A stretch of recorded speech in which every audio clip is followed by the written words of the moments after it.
Good evening, visitors. Welcome to the Australian War Memorial's last post ceremony. My name is Troy Clayton, and joining us today from the Australian Army is Corporal Jeanette McNeely. We welcome the veterans who have served, those that are still serving, and the families that support them.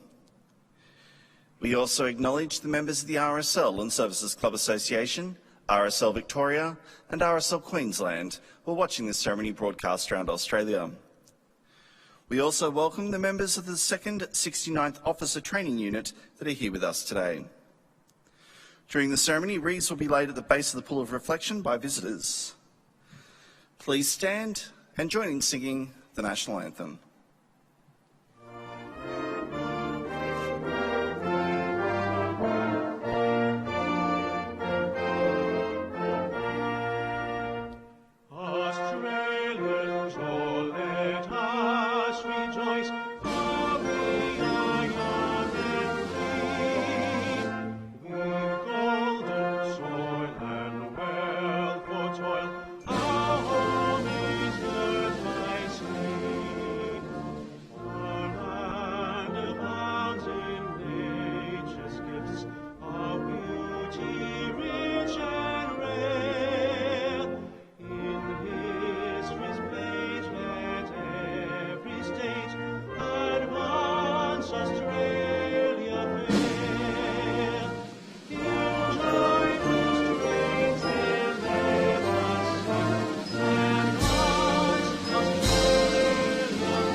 The Australian War Memorial was the vision of Charles Bean, Australia's First World War official historian.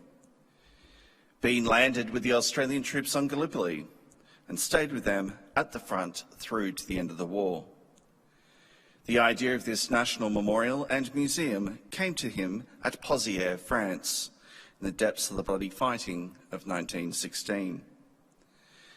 Bean's idea was that this would be a place where families and friends could mourn their loved ones buried in faraway places. It would also be a place that could help all Australians understand what these men and women had endured and what they had done for us. Bean's vision, to which we remain true, is best expressed as inscribed in the entrance to the memorial's galleries. Here is their spirit, in the heart of the land they loved, and here we guard the record which they themselves made. Tonight, we will read the story behind just one of those on the Roll of Honour, which lists the names of more than 102,000 men and women who have given their lives for us in war and operations for more than a century. But first we present a lament, Flowers of the Forest. Wreaths or floral tributes will now be laid at the base of the Pool of Reflection.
Today, we remember and pay tribute to Private Austin Septimus Hush.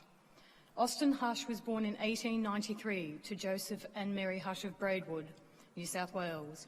His family had lived for many years at Charleong, but had moved down the road to Marlow when he was born. His father went on to run the Railway Hotel in Tarago, and Austin attended the local school like his brothers. His mother ran the local boarding house at various points during his childhood. He was a big man, standing just over 6'3". A man who knew him called him one of the biggest men I had ever seen.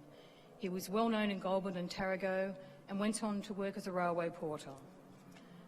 Austin Hush enlisted in the Australian Imperial Force in July 1915. His great size meant that he was immediately christened Tiny by the men in his company.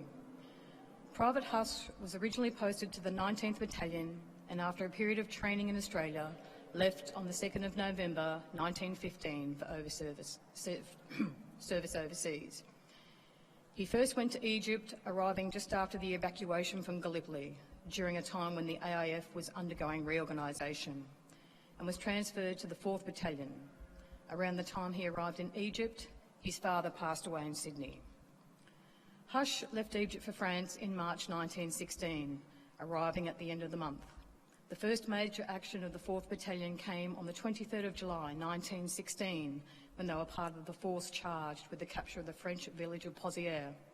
Under some of the fiercest shellfire of the war, the village was captured by the 1st Australian Division, with the 4th Battalion playing an important part in taking a German machine gun post known as Gibraltar.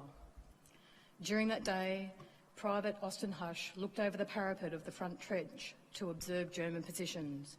When he had finished his work, he turned around and sat on the fire step of the trench.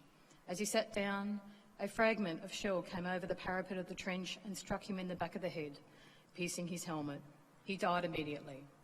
He was 23 years old. Captain MacDonald wrote to Austin Hush's family to express the sympathy of the officers and men of B Company of the 4th Battalion. He wrote, "During the time he has been with us, his unfailing good temper, cheerful disposition and fine soldiering qualities won him to the officers and comrades alike. During the attack on the village of Pozières, his fine qualities were displayed to the utmost, and his untimely death has been felt by all. I hope it will help you to know he was killed instantly, so fortunately was spared any pain. He looked as if he was asleep, with the old familiar smile still on his face." Austin Hush was buried by 3 of his comrades near where he fell. His grave was later lost, and today he's commemorated on the Villa Bretonneux Memorial in France. His name is also listed on the Roll of Honour on my right, among more than 60,000 Australians who died while serving in the First World War. This is but one of the many stories of service and sacrifice told here at the Australian War Memorial. We now remember Private Austin Septimus Hush, who gave his life for us, for our freedoms, and in the hope of a better world.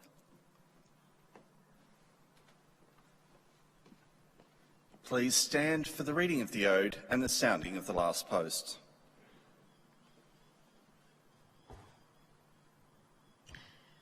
They shall grow not old, as we that are left grow old. Age shall not weary them, nor the years condemn. At the going down of the sun, and in the morning, we will remember them. We will remember them.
lest we forget. Lest we forget.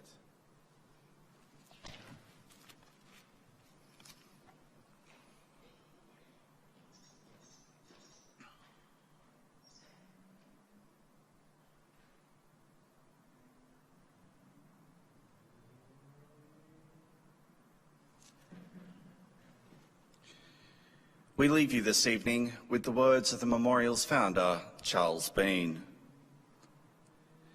Many a man lying out there at Pozières or in the low scrub of Gallipoli, with his poor, tired senses barely working through the fever of his brain, has thought in his last moments, well, it's over.